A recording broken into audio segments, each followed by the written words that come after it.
le Soro Show, qui est un texte de notre mère, Madame Blanc, et qui a pour titre Soro et Niamsi.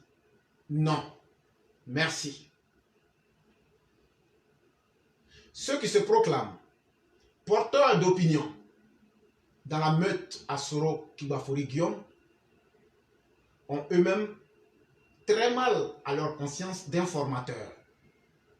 Ils sont soit analphabètes, patentés, soit ils sont inaptes à l'ordre établi quel qu'il en soit.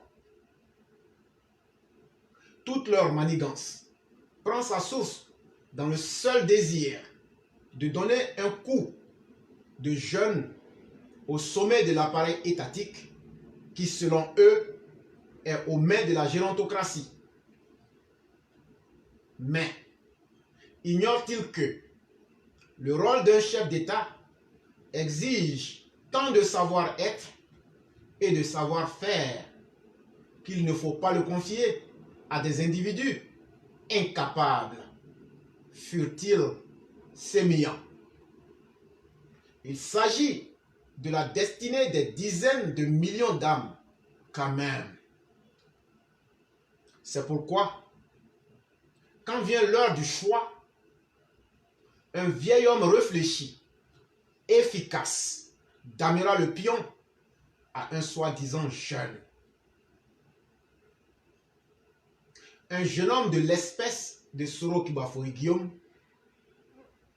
écervelé, égocentrique, psychologiquement instable et prétentieux.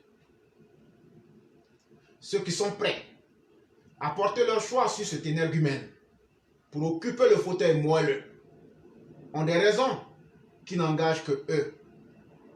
Cela dit, force est de reconnaître que la méthode Soro, pour sa quête du pouvoir, laisse à désirer. En somme, toute sa stratégie est défectueuse. Le modèle de communication qu'il pensait être de la haute trouvaille l'a propulsé lui-même hors de son pays. Cette communication extrêmement mensongère et fortement manipulatrice, consistant à ternir l'image de son adversaire politique à travers des allégations mensongères de bas étage. Cette technique aléatoire a été confiée à son directeur de communication et conseiller, un certain Franklin Niamsi wa Cameroun. Le plus drôle dans cette affaire est que le discours du Camerounais oscille selon les saisons.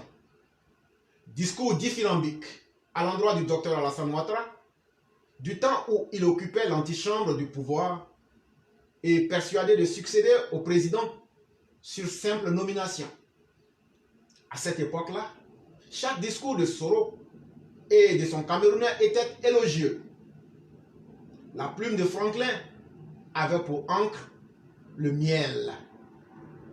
Étant convaincus de l'infaisabilité de leur rêve à accéder au pouvoir aussi facilement, ils sont sonnés et très déçus. Leur riposte va pourtant donner raison au président Alassane Ouattara sur leur incapacité notoire à diriger. La preuve, même en dehors de la Côte d'Ivoire, ces deux larrons seront mis à la porte avec un coup de pied dans le derrière par Emmanuel Macron. La France pour Soro. Quant à son compère Niamsi, il se verra remercié par son employeur, mais aussi par Mediapart. Voici exposé une partie du parcours de deux prétendus hommes politiques, victimes de leur propre science, c'est-à-dire la bêtise humaine. C'était un texte de notre mère Blanc avec quelques reformulations d'éclaireurs pro-vérité.